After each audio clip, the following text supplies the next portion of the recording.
Há séculos, as instituições que dominam o mercado financeiro global criaram uma estrutura cuidadosamente projetada capaz de extrair o máximo de valor possível do sistema financeiro. Inclui-se nisso o sistema monetário, o sistema bancário, bolsas de valores, mercados futuros e o mercado de moedas. Essas organizações simplesmente criaram uma grande draga capaz de extrair e concentrar para si a maior parte do dinheiro que entra nos mercados.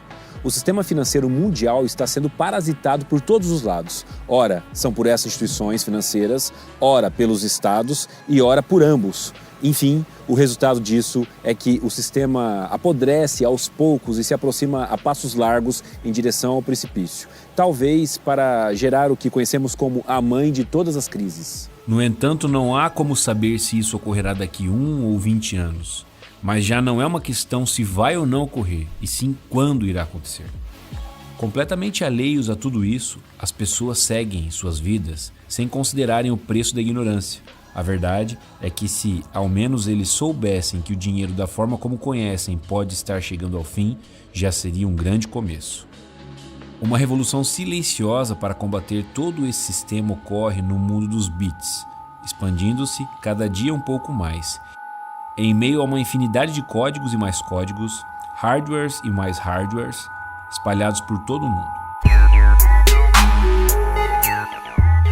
O sistema bancário e os bancos centrais já entenderam que é impossível ignorar a existência e a importância das criptomoedas como o Bitcoin e se preocupam com a sua crescente popularidade. Muito embora essas instituições neguem ou tentem dificultar o seu uso, impondo impostos e regulações, acredite, as criptomoedas não são um modismo passageiro, elas vieram para ficar. Mas o que seria o Bitcoin? Uma espécie de dólar digital ou ouro? Ainda vale a pena investir? É possível fazer operações para especular Bitcoins? É seguro? Eu posso ficar rico com ele? Olha só, continue assistindo e descubra as respostas para essas perguntas.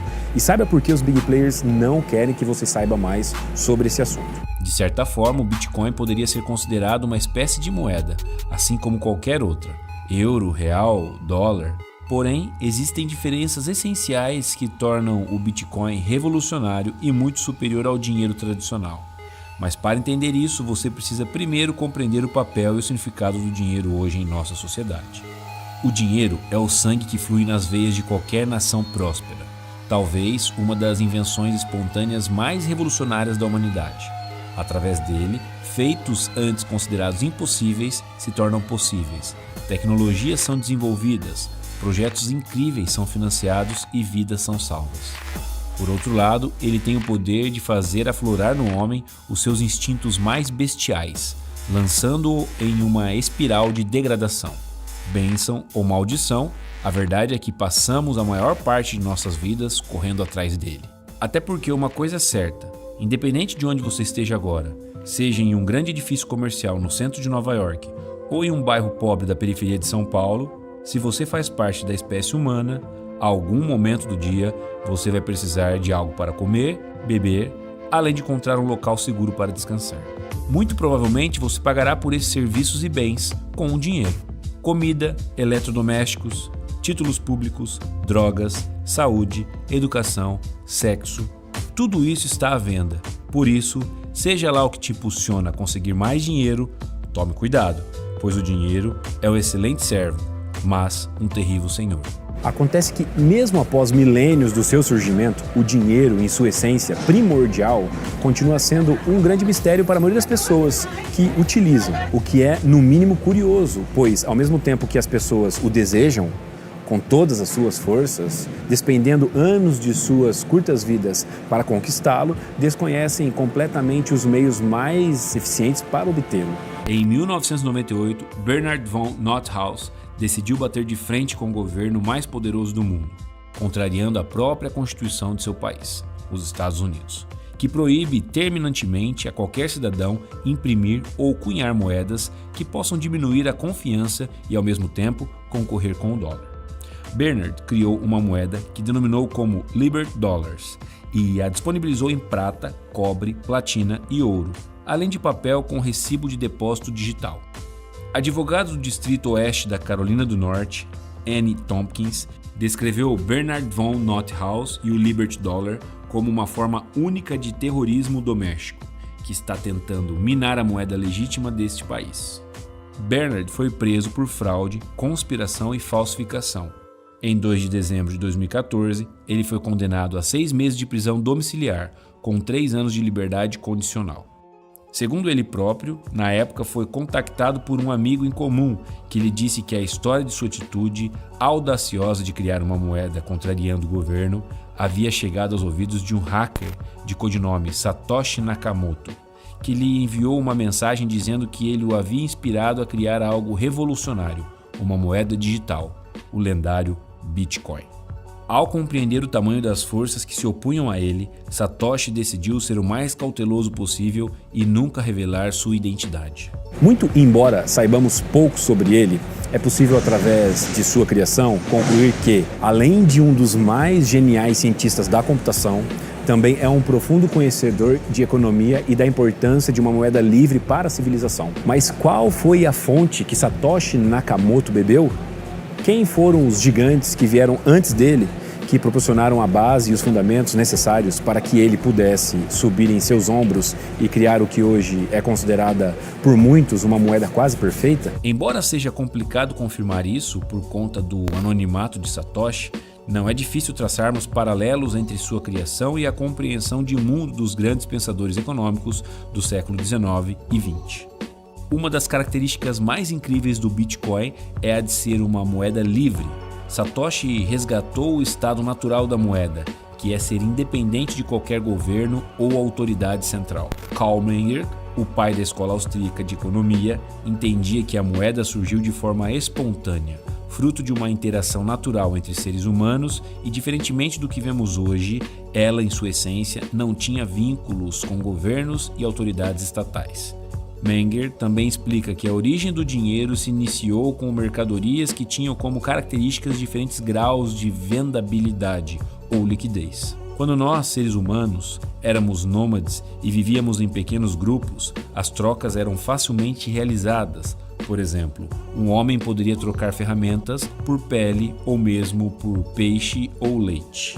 Além disso, as dívidas eram saldadas e contraídas de forma simples e eram facilmente registradas, ainda que mentalmente.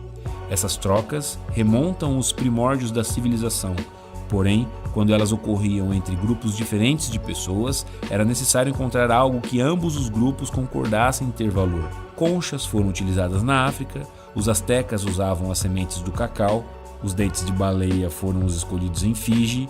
Em outras regiões do mundo, grãos, metais, sal, peles, pedras preciosas e até fezes de animais foram utilizadas. Menger explica que o sal se tornou uma das primeiras moedas a serem utilizadas, pois esse produto era muitíssimo vendável, ou seja, uma mercadoria que quase todos necessitavam. Porém, um problema identificado pelas sociedades que tinham escolhido algumas mercadorias e as utilizavam como moedas foi que, em geral, esses produtos dificilmente se mantinham funcionais ao longo dos anos, uma vez que os fatores que determinavam abundância ou escassez desses materiais eram inconstantes. Por exemplo, as sementes de cacau utilizadas pelos astecas poderiam facilmente faltar caso uma colheita fosse prejudicada pelo clima. Da mesma forma, o sal poderia ser desvalorizado após a descoberta de uma grande salina. Foi então que há mais ou menos 2.500 anos atrás, onde hoje se encontra a atual Turquia e a China, que as primeiras moedas de metal foram cunhadas e resolveram em grande parte essa questão. Entretanto, uma coisa curiosa de se observar é que durante toda a evolução da moeda, primeiro como mercadorias, até o surgimento das moedas cunhadas em metal, buscou-se idealmente encontrar-se 5 importantes características nessas moedas. 1. Essas mercadorias e ou os materiais a qual fossem cunhadas essas moedas não deveriam ser encontrados em grande abundância na natureza, nem tampouco serem escassos demais. 2. Deveriam ser facilmente identificáveis. 3. Serem divisíveis em porções menores. 4. Serem substituíveis por peças de mesmo valor. 5. serem facilmente transportáveis. O Bitcoin possui as melhores características das moedas e, nas palavras do seu próprio criador, além de ser uma criptomoeda, é um Peer-to-Peer Electronic Cash System, ou seja, um sistema de pagamento eletrônico do tipo ponto a ponto. Para você entender tudo que o Bitcoin representa, vamos começar pelo termo cash. Entenda o cash como o nosso dinheiro, ok? O papel moeda corrente mesmo. Pense comigo, quando vamos comprar algo, basta entregarmos o dinheiro ao vendedor para obtermos o produto ou serviço desejado. Por ser uma transação física, não exige intermediários para que ela ocorra. Vale dizer que a isso chamamos de uma transação peer-to-peer ou de ponto a ponto. Note também que em uma transação que envolve somente dinheiro em espécie, não há necessidade que as partes que compõem a negociação se conheçam.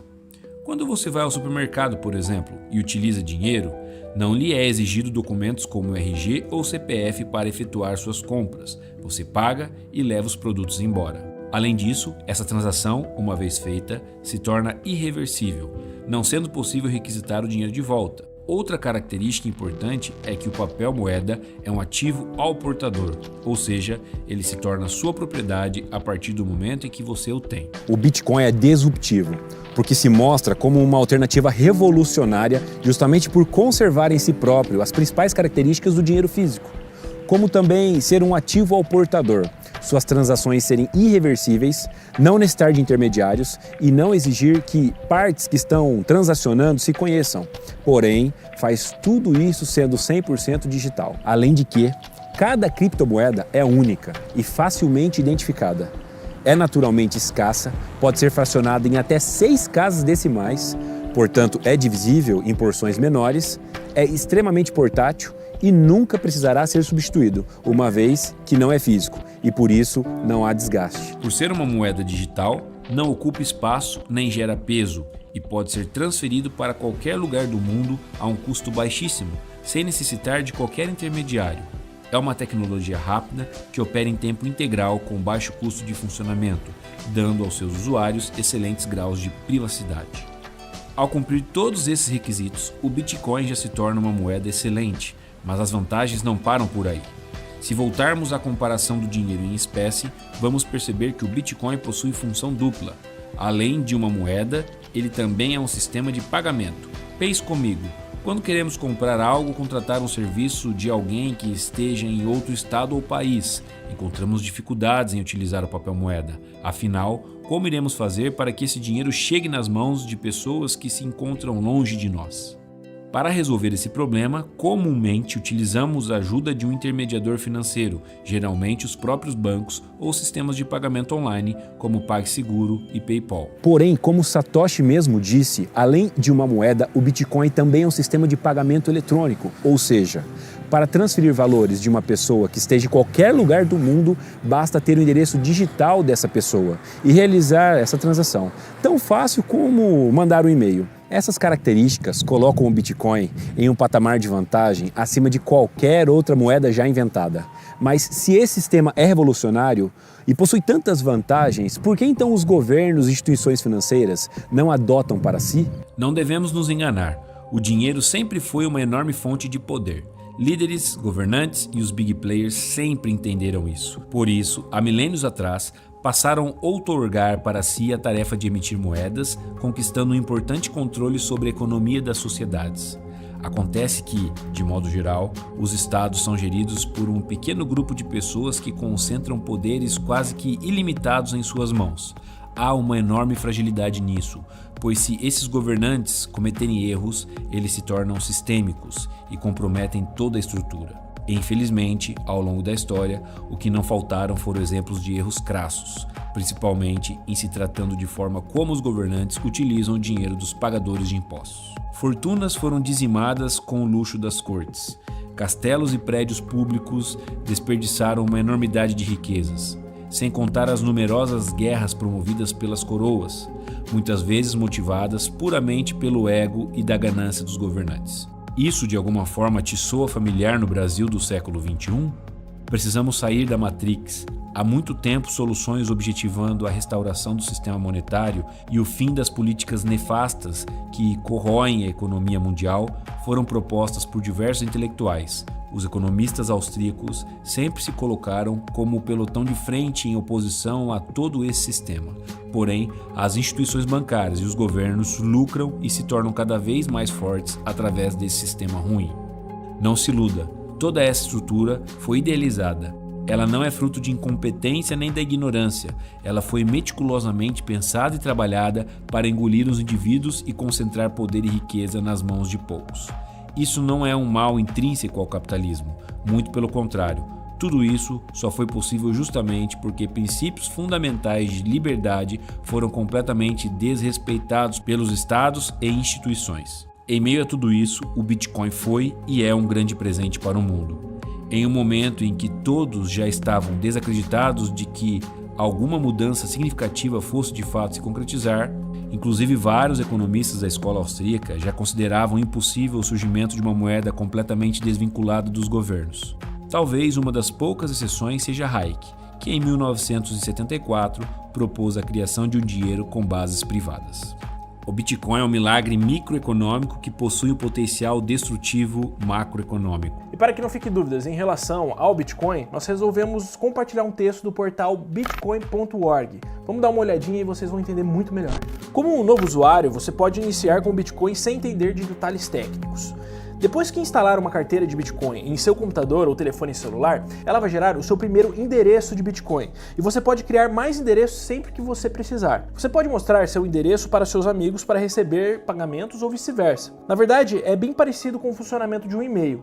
A única diferença é que os endereços de Bitcoin devem ser usados apenas uma vez. Saldo e blockchain. O blockchain é um livro de registro de contabilidade público compartilhado no qual toda a rede de Bitcoin confia. Todas as transações confirmadas são incluídas na cadeia de blocos. Desta forma, as carteiras de Bitcoin podem calcular seu saldo disponíveis e novas transações podem ser verificadas para que se possa usar Bitcoins que são realmente de propriedade de quem está gastando. A integridade e a ordem cronológica da cadeia de blocos são protegidas por criptografia. Transações e chaves privadas. Uma transação é uma transferência de valor entre carteiras de Bitcoin que é incluída na blockchain. Carteiras de Bitcoin mantêm uma informação secreta chamada chave privada ou semente, que é usada para assinar transações, fornecendo uma prova matemática provando que elas vieram do dono da carteira. A assinatura também previne que a transação seja alterada por qualquer um depois que é emitida. Todas as transações são divulgadas entre os usuários e normalmente começam a ser confirmadas pela rede nos próximos 10 minutos, através de um processo chamado mineração. A mineração é um sistema de consenso distribuído que serve para confirmar as transações e incluí-las na blockchain. Isso impõe uma ordem cronológica no blockchain, protege a neutralidade da rede e permite que computadores diferentes concordem sobre o estado do sistema. Para serem confirmadas, as transações devem ser incluídas em bloco e verificadas pela rede através de regras de criptografia. Essas regras previnem que blocos antigos sejam modificados, o que provocaria a invalidação dos blocos posteriores. A mineração também cria um jogo equivalente à loteria, que previne qualquer indivíduo de facilmente adicionar novos blocos consecutivamente no blockchain. Isso evita que pessoas possam decidir o que incluir no blockchain ou mudar partes do blockchain, e assim conseguir reverter suas próprias transações, por exemplo. Agora minha pergunta é, até onde você quer descobrir mais sobre o Bitcoin? Na descrição do vídeo, se você quiser se aprofundar, você encontra o white paper do próprio Satoshi Nakamoto descrevendo como o sistema todo funciona. Além disso, nós temos ali a linguagem do sistema para programadores e também o link para o wiki dos Bitcoins. Então fica de acordo com a sua curiosidade. Quer saber mais? Manda brasa e estuda lá. Mas quem são os players que se opõem tão veemente contra a tecnologia das criptomoedas? Simples, são os mesmos que dominam o sistema financeiro mundial e têm em suas mãos o mercado imobiliário, ações, futuros, opções e por aí vai. E não tenha dúvidas, o recente boom das criptomoedas certamente chamou a atenção desses caras. E embora tentar dominar as criptos seja um desafio particularmente difícil para eles, duvido muito que eles já tenham desistido e consideram isso como algo impossível. Muito pelo contrário. Ao observar os gráficos de cotação das criptomoedas, a cada dia fica mais nítido a atuação dos big players nesses mercados. São movimentos inteligentemente articulados, muito parecidos com os movimentos que vemos em mercados convencionais como índice e ações. Embora sejam invisíveis para a grande maioria dos traders, para quem sabe onde olhar, é fácil identificar a lógica operacional por trás deles. Segue um exemplo. Fala traders, tudo bem? Antes de mais nada, qual que é a minha opinião sobre o Bitcoin? Esse aí é o Sato, o trader mais lucrativo que eu conheço. O dinheiro que ele tira do mercado tem base em uma ideia simples. O Sato entendeu como os big players criam e se aproveitam das oscilações dentro do mercado.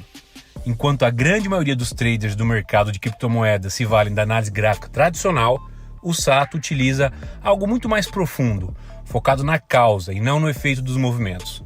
Quer saber como ele faz isso? Nada melhor que ouvir dele mesmo. Eu quero que vocês entendam que o Bitcoin nada mais é que um instrumento financeiro como qualquer outro ativo. Ou seja, eu posso operar ouro, posso operar prata, posso operar criptomoedas, que está na moda aí, devido a essa polêmica, se vai regularizar ou não o Bitcoin, né, como moeda pelo mundo. Temos também outros ativos financeiros, como índice, dólar, temos commodities agrícolas, ou seja, temos milhares de instrumentos financeiros espalhados aí pelas bolsas mundiais. Eu quero que você entenda que o Bitcoin é isso, é um ativo, um instrumento financeiro onde você pode operar, entrar lá e tirar dinheiro do mercado. Só que as pessoas não estão interessadas no mais importante, que é entender o jogo por detrás do jogo. Antes de você operar Bitcoin ou qualquer desses instrumentos financeiros espalhados pelo mundo, o mais importante é que você entenda o posicionamento do dinheiro esperto, como que esses big players fazem dinheiro nesses ativos. O grande problema que eu vejo aí nos canais do YouTube que falam sobre Bitcoin é que eles ensinam análise técnica tradicional. E como já vimos, a minha opinião é muito clara, isso não funciona. Além disso, da análise técnica tradicional, eles ficam focando se o Bitcoin vai ser o investimento da década. Isso pouco importa para mim, pouco importa para nosso exército de alunos do Raio-X Preditivo. O que nós queremos de verdade é entrar no Bitcoin ou qualquer outro instrumento financeiro e tirar dinheiro desse mercado, beleza? Vamos para o gráfico agora, que eu vou mostrar alguns exemplos do gráfico do Bitcoin, alguns eventos climáticos, alguns eventos onde os big players entraram na moeda. Bora ver. Bom, pessoal, estamos aqui com o gráfico de 4 horas do Bitcoin pelo real brasileiro. Observem que recentemente, nos meses de abril, maio, junho e julho, nós tivemos uma grande alta aí na moeda Bitcoin. Observem aqui o tamanho da alta que tivemos.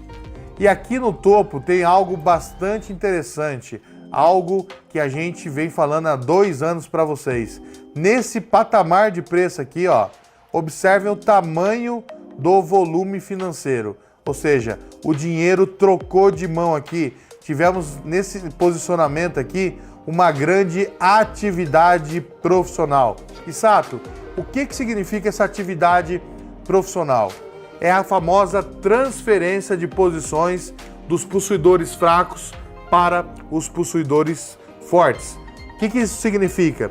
Durante toda essa alta aqui, o mercado não encontra oferta, não encontra um grande volume financeiro. No momento que o Bitcoin encontrou essa grande oferta, ou seja, o mercado encontrou resistência, o preço do Bitcoin parou de subir e logo em seguida deu um movimento de baixa, mostrando que o mercado sentiu essa oferta aqui que entrou no Bitcoin.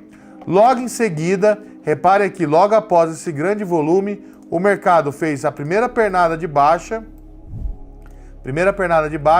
e logo em seguida ele fez um zigue-zague, uma onda corretiva. Olha só o zigue-zague aqui no Bitcoin, fazendo um teste de demanda. Então aqui nós temos o nosso famoso teste de demanda numa onda corretiva. Onda corretiva. Nossa famosa ABC, onda corretiva ABC. Depois de uma onda corretiva ABC, sabemos que vem o quê? Uma onda de impulsão. E foi isso que o mercado fez. Veio aqui, logo em seguida, uma onda de impulso, configurando uma onda corretiva maior, um ABC maior, beleza? E olha só que coisa interessante novamente, galera.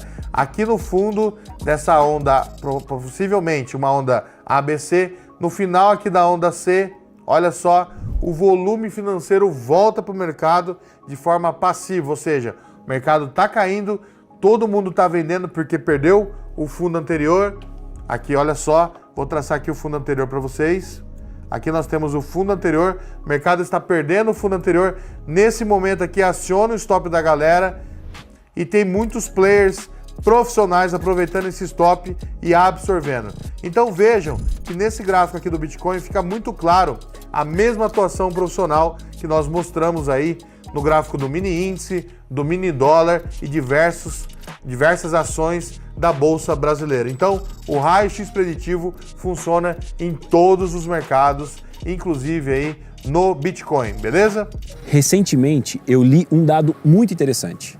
Segundo alguns estudos, pelo menos 1/4 das mentes mais brilhantes do mundo se voltam para o mercado financeiro. Eu acredito que isso ocorra porque esses caras entenderam que todo o sistema financeiro não passa de um grande jogo de cartas marcadas. Esses jovens brilhantes sabem que se conseguirem se destacar, talvez sejam admitidos na mesa dos gigantes, ainda que no início sejam apenas subalternos. Entrar para o mundo financeiro é entrar em uma briga de facas, onde muitas vezes a única regra é que não há regras. Ex-diretor do Goldman Sachs é multado em 13,4 milhões por operações de inside trading.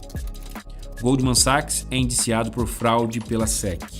HSBC dos terroristas. O Irã e cartéis mexicanos, American Express é multado em 65 milhões por lavagem de dinheiro.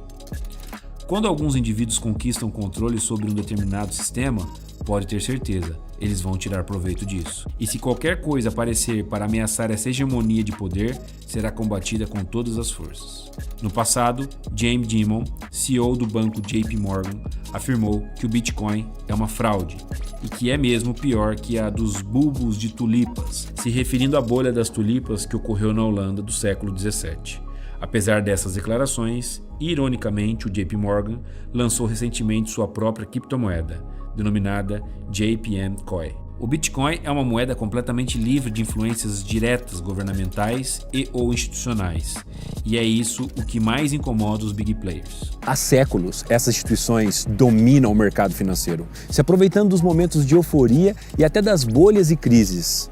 Intelectuais, desde o período entre guerras, se levantaram contra esse sistema, em especial os economistas austríacos, que enfatizavam a necessidade de uma reforma monetária urgente. Eles diziam que se nenhuma atitude fosse tomada para desnacionalizar e privatizar o dinheiro, teríamos ciclos econômicos infinitos, inflações apocalípticas e fortalecimento do Estado em detrimento do indivíduo. Suas previsões foram certeiras e, embora por décadas os economistas tenham proposto diversas reformas e soluções para o problema, suas ideias encontram grandes oposições por parte dos cartéis bancários e dos governos que se beneficiam desse sistema falido. Felizmente, para o bem de toda a humanidade, tecnologias livres como o Bitcoin têm surgido e contra-atacado todo esse sistema. O problema é que muitos traders que atuam nos mercados de criptomoeda acreditam que as medidas nativas das criptomoedas sejam suficientes para que os big players não consigam controlá-las. Olhando por certo aspecto, eles estão corretos. O sistema totalmente centralizado, juntamente com a criptografia, torna tudo muito seguro e praticamente impossível de se manipular. Por outro lado, existem meios legais de se manipular o mercado quando se é um grande player. Lembra quando eu disse que a forma como o sistema financeiro foi arquitetado faz com que a economia trabalhe em ciclos infinitos de expansão e retração? Pois bem, há séculos os big players já sabiam disso. Esses gigantes sabem que em momentos de expansão, grande euforia é gerada entre os participantes e em momentos de retração, é o desespero, a emoção que predomina. Eles se aproveitam disso para faturar em cima dos outros participantes do mercado. A metodologia que o Sato desenvolveu e que nós utilizamos foca exatamente em enxergar esses momentos e surfar com esses players institucionais e não contra eles, como boa parte dos métodos tradicionais levam, mesmo que sem querer, seus adeptos a fazerem. Bom, eu espero sinceramente que esse conteúdo tenha aumentado a sua compreensão sobre o mercado de criptomoedas e também os poderes que controlam os preços por trás dos bastidores. Se você gostou desse vídeo, por favor, deixe o seu like, isso vale muito pra gente. Faço aqui também o convite para você participar do workshop gratuito que está rolando. Lá, eu e o Sato explicamos em detalhes nossa visão de mercado. Aqui na descrição do vídeo tem 2 links. Um para quem já opera, mas não tem alcançado consistência, e outro para quem está chegando agora e não tem muito conhecimento sobre bolsas, mercados, ok? Acesse agora, beleza? Deixe seu like, se inscreva no canal também. Tamo junto e até o próximo vídeo.